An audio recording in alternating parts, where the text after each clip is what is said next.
belle comme le jour. Belle, belle, belle comme le Et Gérard l'a faite déjà 3 fois en répétition, donc c'est peut-être l'occasion de sortir ta blague. Allez. Qui l'eût cru? Merci, Gérard. Au moins, on en est débarrassé. Donc, tu voulais nous parler du crudivorisme. C'est ça consiste donc à ne manger que du cru. Alors, Pour les amateurs de cru, Gérard.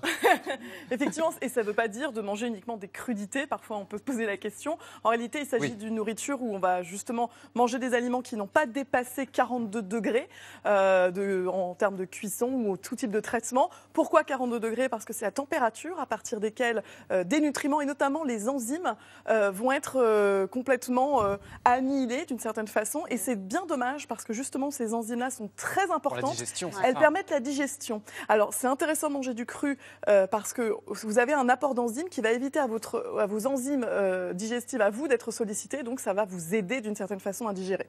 C'est ce qu'on appelle aussi l'alimentation vivante ou de manière anglo-saxonne, raw food. La raw food. Raw food, R-A. W. Voilà. Et est-ce que ça veut dire qu'on est forcément végétarien? Pas forcément, parce qu'on connaît tous les sushis à base de poisson ou le fameux steak tartare. Donc il y a vraiment, on peut être le ceviche, voilà, à la mode. le ceviche péruvien. Donc ça, c'est une marinade en fait de poisson cru. En revanche, c'est vrai que beaucoup de recettes aujourd'hui qui sont tendances sont plutôt dans une idée de végétal. Beaucoup, ça quand même un peu. Je sais pas si c'est un peu triste quand même de manger que des Alors, crues, non? Non, et c'est ce qu'on va voir justement avec la chef Camilla Prioli que j'ai invitée. Elle va vous montrer finalement d'autres façons de cuisiner le cru et qui va vous montrer que ça peut être Et puis aussi on va goûter agréable. surtout. Alors, on va Camilla. l'accueillir, Camilla Prioli, chef auteur de Cuisine Crue, c'est aux éditions Rustica. Bonjour Camilla. Bonjour. Et merci d'être avec nous. On vous a fait bosser parce que vous allez nous préparer une petite recette de pizza crue. Exactement, c'est une pizza crue, donc c'est sans gluten, la cuisine crue végétale est sans gluten, donc c'est très bien pour les personnes intolérantes ou allergiques. Donc c'est une base avec des noix de Grenoble, voilà, des tomates séchées, des olives noires.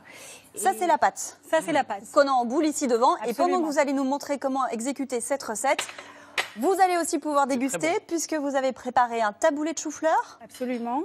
Donc qu'on a ici sans aussi. gluten et donc à base de chou-fleur bio évidemment.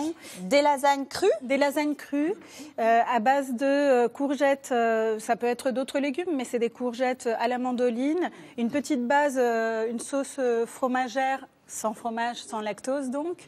Sauce fromagère mais sans fromage. Voilà, ça a un petit goût de fromage. Avec de la noix de cajou. Avec de la noix de cajou, de la levure maltée ou non maltée si on veut éviter le gluten aussi. D'accord, bon, on vous laisse déguster. Alors racontez-nous les grandes étapes pour réaliser cette pizza crue. Donc simplement pour la base, nous avons besoin d'un robot ménager. Le blender que tu as à la maison. Alors pas le blender ce sera pour la sauce, mais c'est plutôt le robot ménager. Le robot ménager pour la pâte.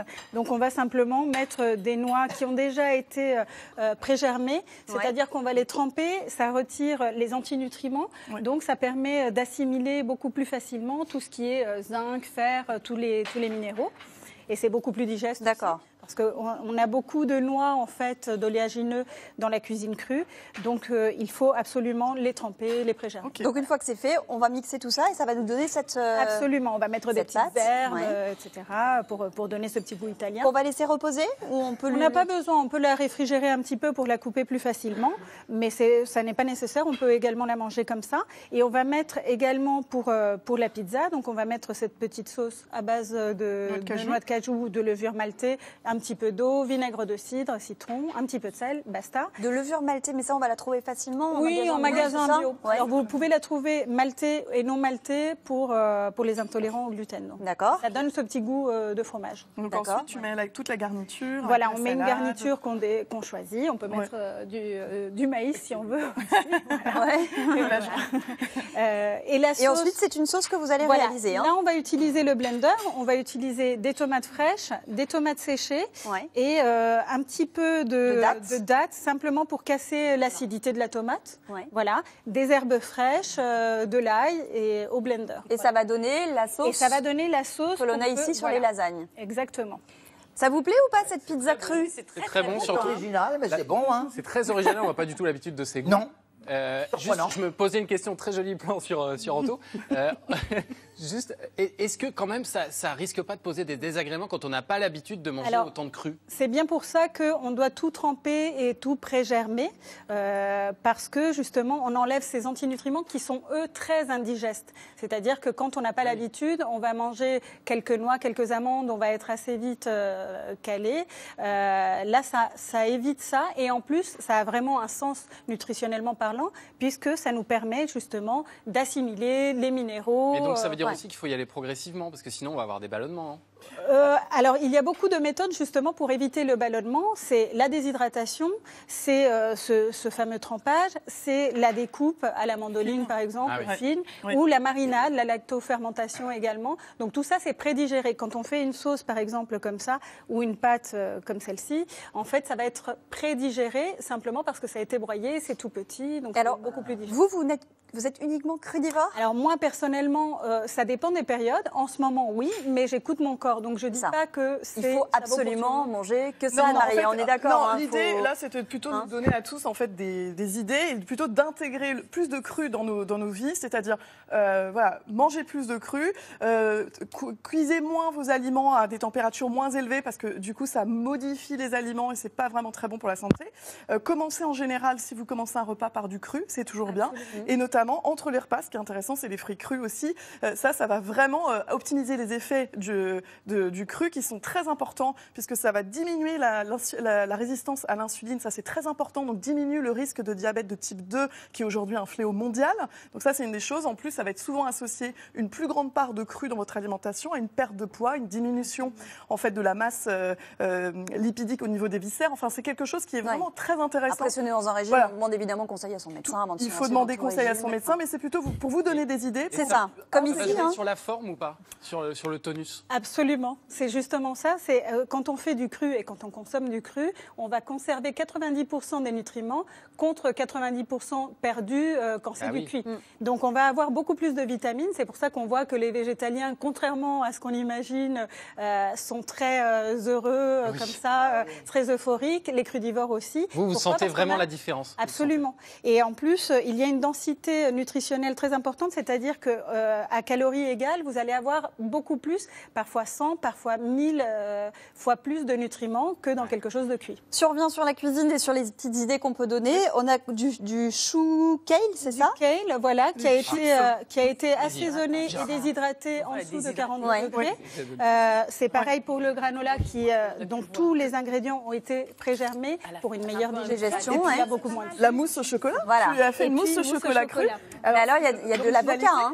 Il y a de l'avocat. Il n'y a pas d'œuf. Donc ça, absolument. Donc c'est avocat, cacao en poudre, donc un bon cacao, et un petit peu de sirop d'érable. Ça vous plaît la mousse au chocolat? Vous l'avez goûté? Non, pas encore. Alors allez-y.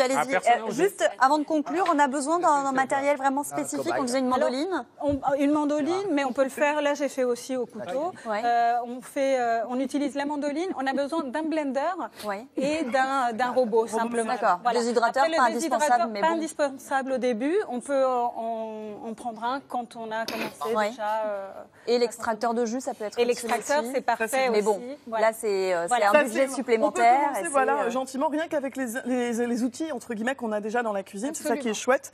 Et d'ailleurs, comment tu as fait fondre le chocolat pour la mousse? Alors, il n'y a pas besoin de le faire fondre puisque c'est de la poudre. C'est de la poudre cacao. On met de la poudre de cacao, les avocats, une purée d'avocat. Voilà, tout simplement, et au mixeur. Très bien. Donc ça prend 2 minutes. C'est original, c'est très bon. Alors qu'est-ce que Gérard n'a absolument rien goûté.